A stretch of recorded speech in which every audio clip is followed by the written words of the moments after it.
The 2015 college football season is unofficially underway. Kevin Scarbinsky, Natalie, Pierre here at SEC Media Days, the 31st annual SEC Media Days.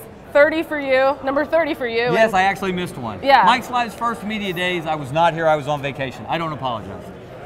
The first for me, actually, so I'm taking it all in the first day.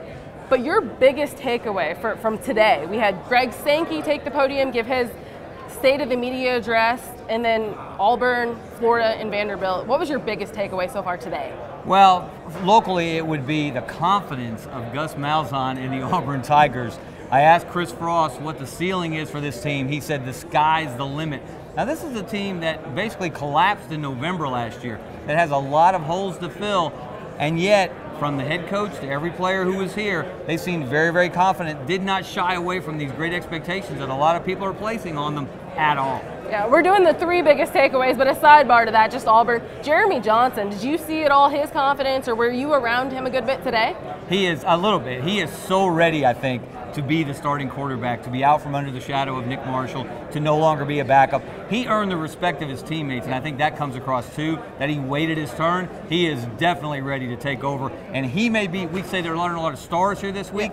Eventually, he may be one of those stars. Yeah, he said, I've never seen so many cameras in my life when he walked in today, which is definitely true, because you've got, I think, 1,200 media members here in this one place in Hoover.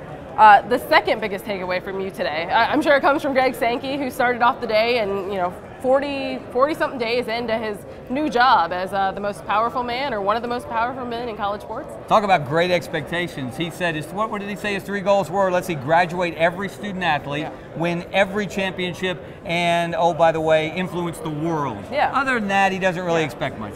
But that was nice to hear. I thought he really owned the podium. Yeah. Those are big shoes to fill following Mike Slive, obviously, but he was his own man, and where Mike Slive would have quoted Winston Churchill, he quoted Bob Dylan. Just one of those differences between the new commissioner and the old one. I think all of that stuff was interesting. And your third biggest takeaway, what was that today? It's just the continued change in this event, these media days. Having been to the first one in 1985, and you were sitting around tables with the coaches, you could actually have long, detailed, personal conversations with them. And now it is an event made for television, made for their own television network, the SEC network.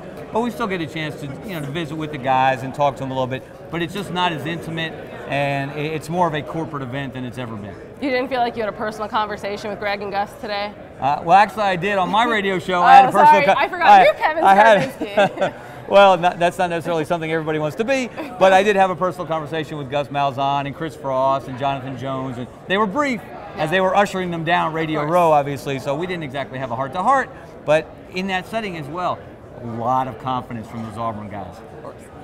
And we will be here all week, all 4 days for SEC Media Days. For Kevin Scarbinsky, I'm Natalie, Pierre here at Hoover.